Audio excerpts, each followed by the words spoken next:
Əhalinin Sosial Müdafiəsi Nazirliyinin əməkdaşı vətəndaşın konstitusion hüququnu pozub, Laçın rayon sakini Media TV Azmedia qrupuna müraciət edib ki, onun səsini ölkə rəhbərinə çatdıraq.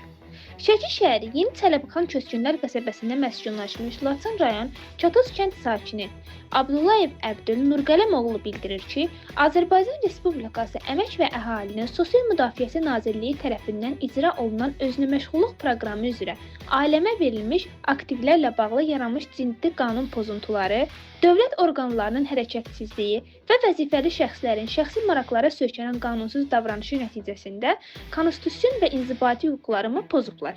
Şikayətçi vətəndaşı təqdim edirik. Qarşı tərəfi dinləməyə hazırıq. Mən Şəki rayonunun Yeni Çələbixan Köçkünlər qəsəbəsində yaşayan Abdullayev Əbdül Nurqələmoğlu.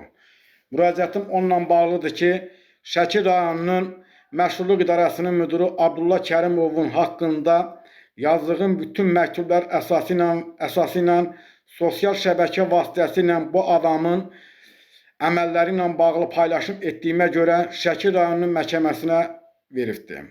Hörmətli qurumlar, mən Abdullah Kərimovun haqqımı tələb edirəm. Abdullah Kərimov məndən nə tələb edir? Hörmətli cənab prezident, siz 30 il ərzində Qarabağımızı işğaldan azad etdiniz. Şəhidlərimizin sayəsində, qazilərimizin sayəsində. Amma mən 2 il ərzində Abdullah Kərimovun haqqında yazdığım bütün məktublara cavab verilmir. Abdullah Kərimovun qardaşı da vəzifədə işlədiyinə görə bu iki qardaşın haqqında heç bir məmur tədbir görə bilmir.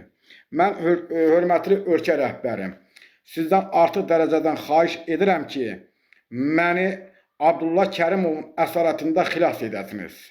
Sizdən artıq dərəcədən xahiş edirəm mən.